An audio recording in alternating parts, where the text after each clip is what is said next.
மனிதர்களாகிய நாங்கள் நேர்வழி அடைந்து ஈருலகிலும் வெற்றி பெற்று அல்லாஹ்வுடைய பொருத்தம் தரிசனம் கிடைத்து உயர்தரமான சுவனத்தில் குடியிருக்க வேண்டும் என்ற ஒரே நோக்குடன் தனது காலங்கள், நேரங்கள், சந்தோஷங்கள் அனைத்தையும் எமது வெற்றிக்காக தியாகம் செய்த எமது உயிரிலும் இனிய ஹஸரத் முஹம்மது ஸல்லல்லாஹு அலைஹி வஸல்லம் அவர்கள் மீதிலும் அன்னாரின் தோழர்கள், குடும்பத்தினர்கள் இறுதி மூச்சு வரைக்கும் அருமை நாயகம் முஹம்மது ஸல்லல்லாஹு அலைஹி வஸல்லம் அவர்களுடைய சுன்னத்தான வாழ்க்கை நெறிகளை பின்பற்றக்கூடிய உண்மையான முஃமினானவர்கள், முஸ்லிமானவர்கள் அனைவரின் மீதும் அல்லாஹ் சுப்ஹானஹு வ தஆலா ஸலாத்தும் ஸலாமும் சொல்வானாக.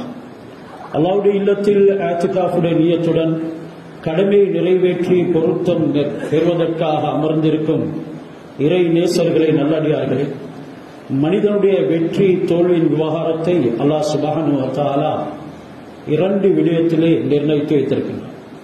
ஒன்று ஏவல், அடுத்தது விலக்கல். ஏவல்களை எடுத்து நடக்கும் பொழுது நன்மாராயம் கூறுகிறான், விலக்கல்களின் பக்கம் செல்லும் பொழுது எச்சரிக்கை விடுக்கின்றான். அல்லாஹ் ஏவியவற்றை எடுத்து நடந்து இம்மையிலும் மறுமையிலும் கண்ணியம் பெற்று நாளை சோழப்பதிகளை தனதாக ஆக்கிக் கொள்ளுமாறும், அவன் விலக்கியவற்றில் நிகழ்ந்து இம்மையிலும் மறுமையிலும் கேவலம் அடைந்து நாளை நரகத்துக்கு பலியாகாமல் இருக்குமாறும் முதலில் எனக்கும் பிறகு உங்களுக்கு தக்வாவை கொண்டு வசியத் உபதேசம் செய்து கொள்கின்றோம். அல்லாஹ் நம்மை தூய்மை பெறுவதற்காக இந்த உலகத்துக்கு அனுப்பினான். ஆதம் அலைஹிஸ்ஸலாம் அவர்களை படைத்த அல்லாஹ் தூய்மையான நிலைமையிலே சுவனத்திலே குடியிருத்தாட்டினான். அவனுடைய ரூஹு ஊதப்பட்டது, வாழ்க்கை செழித்தது. அல்லாஹ் ஒரு சோதனையை ஏற்படுத்தினான். இந்த உலகத்துக்கு வந்தார்கள். அந்த தூய்மைக்கு களங்கம் ஏற்பட்டது. நானும் நீங்களும் உலகத்தில் வாழ்ந்து கொண்டிருக்கிறோம். தூய்மைக்கு களங்கம் ஏற்படாமல் நம்மை பாதுகாத்துக் கொள்வதற்கு முயற்சி செய்ய வேண்டும். அல்லாஹ் அதனைத்தான் விரும்புகிறான். கலியும் ஒவ்வொரு வினாடியும், நிமிடங்களும், ஒவ்வொரு நாளும், மாதங்கள், மௌத்து வரைக்கும் உண்டான சந்தர்ப்பங்கள் நானும் நீங்களும் அல்லாஹ்வை அடைவதற்கு வழங்கப்பட்ட நேரங்கள். அல்லாஹ் துனியாவுடைய வாழ்க்கையில நானும் நீங்களும் எப்படி நடந்து கொள்ள வேண்டும் என்கிறதனை ஹஸரத் ரசூலுல்லாஹி ஸல்லல்லாஹு அலைஹி வஸல்லம் அவர்களை ஒரு அருட்கொடையாக தந்து வாழ்ந்து காட்டினார்கள் ரசூலுல்லாஹ். அந்த வாழ்க்கையில நானும் நீங்களும் அணுகும் பிசுதல் உண்டாக்கூடாது. எப்பொழுது நாம் திசைகள் மாறுவோமோ, எப்பொழுது கொஞ்சமேனும் அதற்கு தவறை இழைப்போமோ, அல்லாஹ்வுக்கு வழிபட்ட கூட்டத்தில் ஆகிவிட முடியாது. இன்று மனிதன் சில விடயங்களை செய்து கொண்டிருக்கிறான். அவன் தனக்குத்தானே சரி என்று தன்னுடைய வாழ்க்கைக்கு ஒரு ரைட்டை போட்டுக் கொள்கிறான். பரீட்சை எழுதிய மாணவர்களுக்கு அவர்களுடைய பேப்பர்களை திருத்துமாறு அவர்களுக்கே கொடுத்தால் யாருமே ஃபெயில் ஆக மாட்டார்கள், எல்லாரும் சித்தி அடைவார்கள். இது போன்று நானும் நீங்களும் சித்தி அடைந்தவர்களுடைய கூட்டத்தில் இருப்பதாக நினைத்துக் கொண்டிருக்கிறோம். காரணம், எங்களுடைய வாழ்க்கையின் அனைத்து கட்டங்களுக்கும் நானும் நீங்களும் ஒரு கரெக்ஷனை போட்டு வைத்திருக்கிறோம், ஒரு ரைட் ஒன்றை போட்டு வைத்திருக்கிறோம். இதனால என்னுடைய குடும்ப வாழ்க்கை 100க்கு 100 சரி, அதுல நான் சித்தி அடைந்து விட்டேன். தீர்ப்பு வழங்கிக் கொள்வது நாம், மார்க்ஸ் போட்டுக் கொள்வது நாங்கள். அல்லாஹ் சுப்ஹானஹு வ தஆலா ஒரு ஏமாற்றத்தில் என்னை உங்களையும் ஆக்கி வைத்தார். வியாபார 100க்கு 100 நான் சரி என்ற ஒரு எண்ணத்துல நான் நீங்களும் மிதந்து கொண்டிருக்கிறோம். சமூக வாழ்க்கையில என்னை போல நல்லவன் கிடையாது. இதனால மற்றவர்கள் நல்ல விடயங்கள் செய்யக்கூடியவர்களுடைய கூட குறைகளை ஆய்வது எங்களுடைய வழக்கமாக ஆயிட்டது. ஏன் நாங்கள் நினைக்கின்றோம் அனைத்திலும் நான் பூர்த்தியானவர். அல்லாஹ் சுப்ஹானஹு வ தஆலா நாளை மறுமையில அனைத்து விடயங்களையும் எங்களுடைய முன்னால் காட்டுவான். நீ நினைத்துக் கொண்டிருந்ததற்கு மாற்றமாக இங்கே உன்னுடைய பெரும்பேறு வந்திருக்கிறது. அந்த நேரம் தோல்வி அடைந்து விடக்கூடாது. நானும் நீங்களும் தூய்மை அடைகிறதுக்கு ஹஸரத் ரசூலுல்லாஹி ஸல்லல்லாஹு அலைஹி வஸல்லம் அவர்களுடைய வழிமுறைகளை மிகவும் பேணுதலுடன் பின்பற்ற வேண்டும். ஏதோ செய்துவிட்டு நான் சுன்னத்தை தான் செய்தேன் என்று தம்மட்டம் அடிக்கிறார்கள், விவாதம் கூட புரிகிறார்கள். மாறாக அந்த சுன்னத் ஹஜ்ரத் ரசூலுல்லாஹ்வுடைய வாழ்க்கையோடு எப்படி இணைந்திருக்கிறது என்கிறதை விளங்க மறக்கிறோம். அதற்குள்ள நியத்தும் கிடையாது.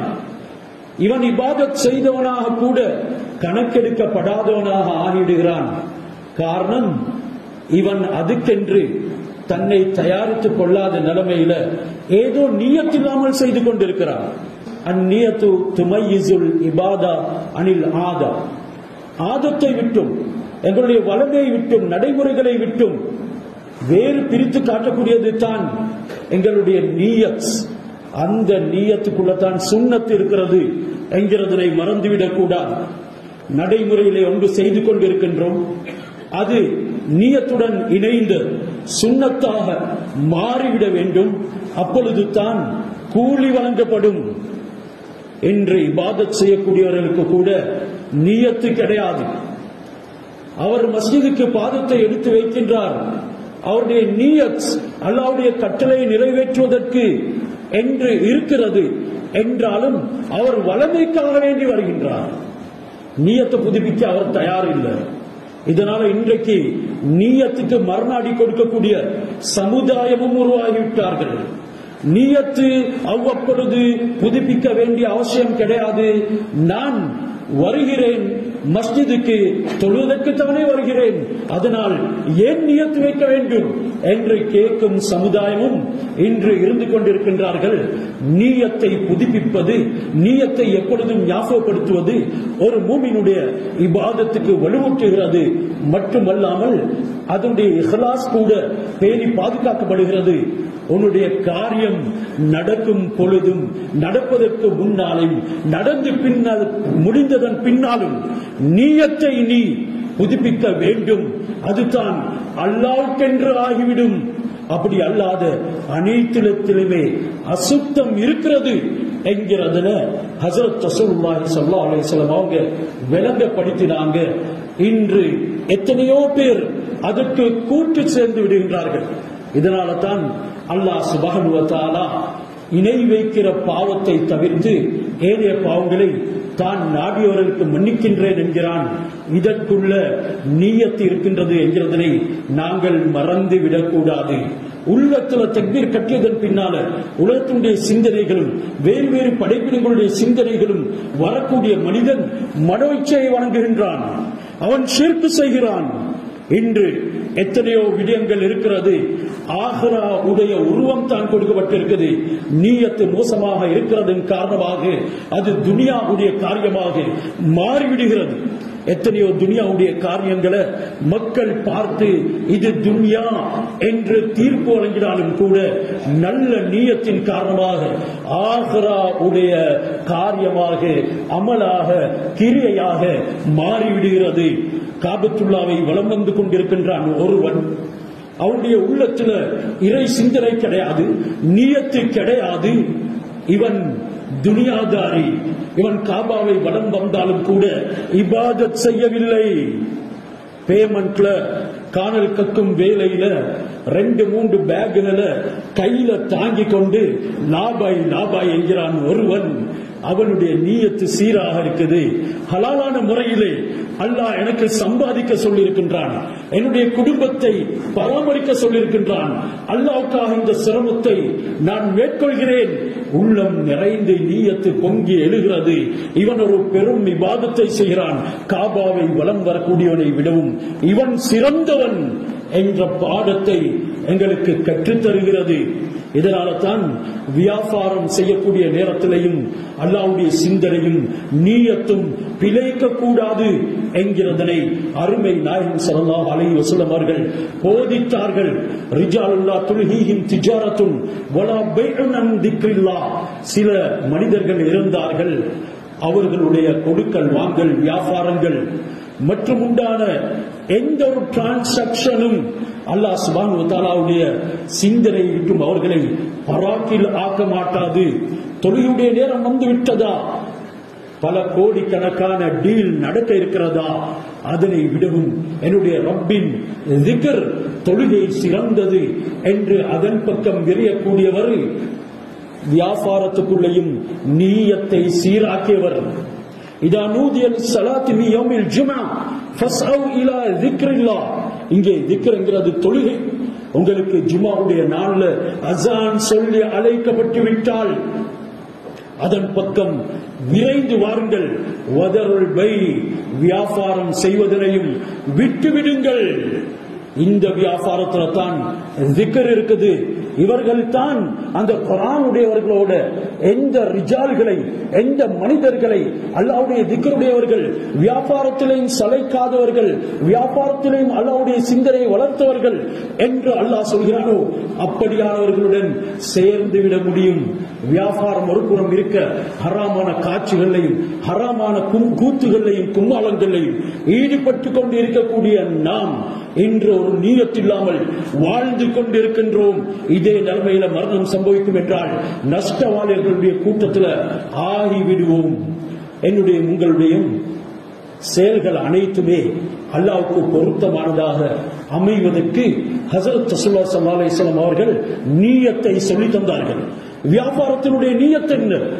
ஒருத்தர் நான் வியாபாரம் செய்கிறேன், இதனால் கிடைக்கக்கூடிய லாபத்தின் மூலமாக ஹஜ் செய்வேன், நான் அந்த நல்ல நியத்தை நிறைவேற்றுவேன் என்று வியாபாரம் செய்கிறார்.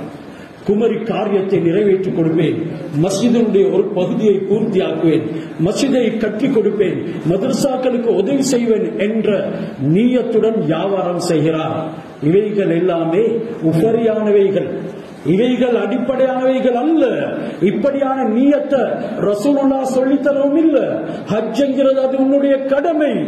நீ ஏழைகளுக்கு சதக்கா செய்வது அது ஒரு கட்டளை தான் என்றாலும் ஹஜ்ரத் ரசூலுல்லாஹ் வியாபாரம் செய்வதற்கும் நீயத்தை சொல்லி தந்தார்கள். இந்த நீயத்துடன் எங்கள் எத்தனை பேர் வியாபாரம் செய்கிறோம்? அந்த வியாபாரத்துக்கு நானும் நீங்களும் ரைட் போட்டுக் கொண்டிருக்கிறோமே, அதுக்கு நிறைவு கொடுத்தோமா, நாளை மறுமையில பிடிக்கப்படுவோமா என்கிறதனை ஹதீஸை வைத்து சிந்திக்க வேண்டும். நபி ஸல்லல்லாஹு அலைஹி வஸல்லம் அவர்கள் சொன்னார்கள், மன் தலப ஹலாலன், மன் தலப ஹலாலன் இஸ்திஃபாஃபன் லில் மஸலத்தி. இங்கே தான் நியத் இருக்குது. யாரு ஹலாலான முறையிலே உழைக்கிறார், வியாபாரம் செய்கிறார், சம்பாதிக்கிறார், படிக்கக்கூடிய நேரத்திலையும் அவருடைய முழு நோக்கமும் நான் ஒரு நல்ல ப்ரொஃபஷனல் லெவலுக்கு வர வேண்டும், அந்த நேரமும் இவர் சம்பாதிக்கும் நீயத்தில் தான் படிக்கிறார். இந்த நேரங்கள்ல அல்லாஹ் உடைய தூதர் ஸல்லல்லாஹு அலைஹி வஸல்லம் அவர்கள் நானும் நீங்களும் இதயத்தில் தாங்கக்கூடிய எண்ணங்களை சொல்லி தந்தார்கள். நீ வியாபாரம் செய்யக்கூடிய நேரத்தில் வைக்க வேண்டிய நியத் இஸ்திஃபாஃபன் அனில் மஸ்அலா. முதலாவது நான் யாசகம் கேட்க கூடாது, அதை விட்டும் பேருதலாக இருக்கணும். யாசகம் கேட்பதில் இருந்து என்னுடைய பத்தினித்தனம் பாதுகாக்கப்பட வேண்டும். அதனை வெறுக்கும் அடியானாக, கொடுக்கும் தன்மையுள்ளவனாக நான் மாறிவிட வேண்டும். என்று நாங்கள் வியாபாரம் செய்கிறோம், யாபத்திலையும் கையேந்த கூடாது என்ற எண்ணம் வருகிறதா? சிந்தனை செய்து பார்க்கிறோம். சிலர் பெரும் டீல் பண்ணுவார்கள், கொடுக்கல் வாங்கல் செய்வார்கள். என்றாலும் கூட வறுமையின் வாசல் அவர்களுக்கு என்றும் திறந்தே இருக்கும். அவர்கள் பல சுமைகளை சுமந்தவர்களாக, கடன் தொல்லைகள் மூழ்கியவர்களாக இருப்பார்கள். காரணம் ஹஜ்ரத் ரசூலுல்லாஹ் சொல்லி தந்த நீயத்துல பிழைத்து விட்டார்கள். என்ற கண்ணியம் பாதுகாக்கப்படும், என்னுடைய கௌரவம் பாதுகாக்க வேண்டும். இஸ்லாம் யாசகம் கேட்பதற்கு சொல்லி தந்த மார்க்கமும் அல்ல, என்றாலும் யாசகனை விரட்டுவதற்கு சொல்லி தந்த மார்க்கமும் அல்ல. நபி ஸல்லல்லாஹு அலைஹி வஸல்லம் சஹாபாக்கள் கேட்டவர்களுக்கு கொடுத்தார்கள், தொடர்ந்து கேட்டார்கள், சொன்னார்கள் நீ கேட்பதனை விடவும் இது உனக்கு சிறந்தது என்று சில விதிமுறைகளை கற்றுக் கொடுத்தார்கள். தொடர்ந்து கேட்கக்கூடியவர்களுக்கு கோடாரியை செய்து அதனுடைய பிடியை போட்டு கொடுத்து விறகு வெட்டு பிழைத்து சம்பாதி என்றார்கள் ரசூலுல்லாஹ். அதனை செய்துவிட்டு வந்ததன் பின்னால கேட்பதனை விடவும் இது உனக்கு சிறந்தது என்றார்கள். கேட்டு கோடிக்கணக்கில் கிடைத்தாலும் அதிலே பரக்கத் கிடையாது. இன்னமா யதகஸ்ஸரு ஜம்ரா. நபி ஸல்லல்லாஹு அலைஹி வஸல்லம் சொன்னார்கள், கேட்பவன் அவன் நரக நெருப்பு